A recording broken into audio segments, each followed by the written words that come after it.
today's video nga mga kananay or for today's vlog, ito na naman nga ang inyong kananay at si Kulit.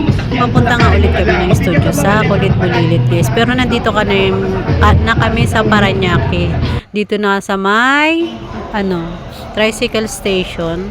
Nagpunta nga muna kami ng CR kasi nga binisan ko na nga muna si Kulit para pagdating doon hindi ko na siya bibisan kasi medyo na kami sa oras, saktuhan na lang. So ayan na nga guys, tinanggal ko na yung pakulot niya sa buhok. So ayan na, nakabihis na nga siya at palabas na nga kami guys. Pasakay na kami ng tricycle para papunta dun sa subdivision. So ayan na nga guys, nakasakay na nga kami ng tricycle guys.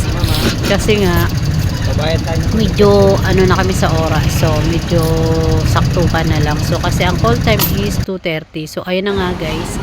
Tapos na nga guys, hindi ko na pinakita muna sa inyo yung kanta. May kinuha ko sa kanya habang binibidyoan siya nung kumakanta siya. So next na ko na ipapakita. So ayun na nga guys, nandito na kami sa LRT dahil pauwi na nga kami guys, ganun kabilis. So ayun nga guys, diba nakulit na naman ako nitong makulit na to. Nagpabili na naman 50 pesos for 50 pesos yung guys. Nadaan kami sa Mercury guys. So ayun na nga ang LRT at nandito na nga kami sa Monumento guys. So pinicture ko muna siya dyan sa SM. Ayan, so nadaan. Picture muna, sayang ng labas at sayang ng agad na walang picture. So ayun na nga guys, naglalakad na nga kami guys para tumawid at papunta na kami sa sakayan ng jeep na papunta sa aming lugar. So ayun na nga guys, naglalakad ang dalawang magnani na magkamukha siya. So dahil nagutom nga kami guys, dumaan kami ng Tatawid, kumain kami ng lugaw. Sabi ni Bunso, sabi ko kasi sa kanya, hindi muna tayo magja-Jollibee ngayon kasi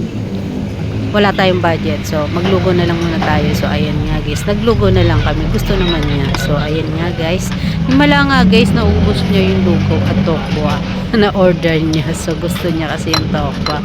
So ayan na nga guys, kumakain kaming dalawa dahil nga wala na kaming budget. Char, naglakad na lang kami pa uwi kasi malapit na lang din naman sa bahay. So ayan na nga guys, diba ang sarap ng lugos dito guys, promise. So ayun na nga guys, sarap na sarap ang inyong kananay. Namnamin natin ang lugaw dahil talagang nagutom na kami nung pauwi na nga kami.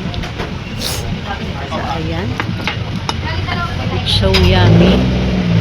Si Kulit nga talagang naubos na yung kanyang lugaw. So ayan ang aming in-order na lugaw. Ayan, sumpia sa akin, sa kanya tokwa. Diba? Kasi sabi ko, huwag naman tayo mag-Jollibee, masyadong magastos. Paglugo na lang tayo.